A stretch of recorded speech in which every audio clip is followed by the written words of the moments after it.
Speaker, I wish to take this opportunity to just thank you for giving me the opportunity to speak on the issue of the two CS nominees. Mr. Speaker, I'll speak very briefly on Honorable Ruto. We have worked with him here in Parliament. He's very hardworking. Within the shortest time that he's been here, he's brought in very many bills and shows just how hardworking it is.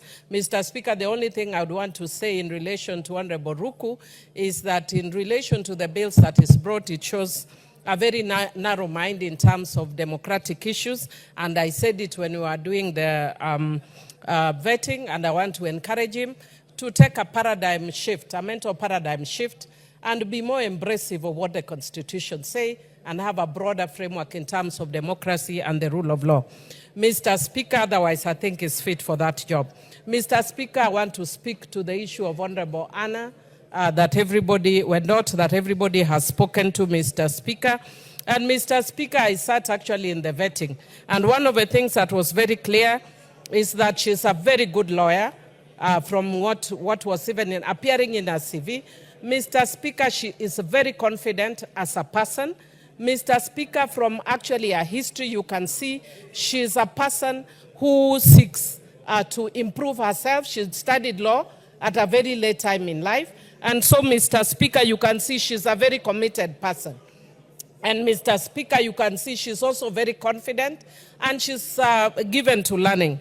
Mr. Speaker, I want to just speak to the issue that everybody has spoken to, which is the issue of what she said.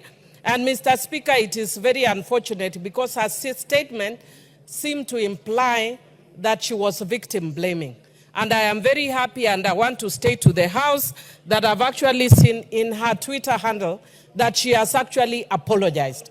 Because the members are asking her to apologize, she has actually apologized, and I confirm that she has apologized. And Mr. Speaker, I just want to say that beyond her apology, we are dealing with a bigger issue.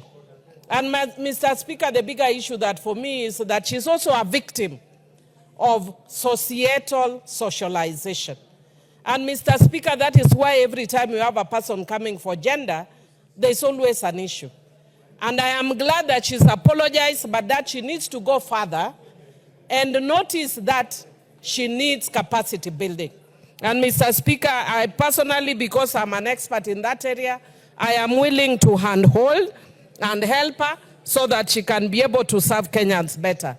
Otherwise, Mr. Speaker, it is unfortunate that this is the ministry that 3 times we have actually rejected the CSS in a very short time. And since July, it has been without a substantive CS, Mr. Speaker. The challenge goes back to the appointing authority, that we need to take this ministry seriously, and that we don't just use it as a means of filling up slots. I'm not saying this woman is incompetent. I've said she's actually very competent as a lawyer. But Mr. Speaker, when we want to give somebody some added responsibilities, we need to think more seriously about that. Otherwise, she's apologized. Let her also learn the way she did law late. Let her take courses on gender so that she's able to do. Otherwise, the women MPs are here and will be willing to handhold. I support Mr. Speaker. Members, I noticed so much into this matter, but we have to close this matter. So I'll give the member for Kilgoris, and we'll close with the member for Kilifi North.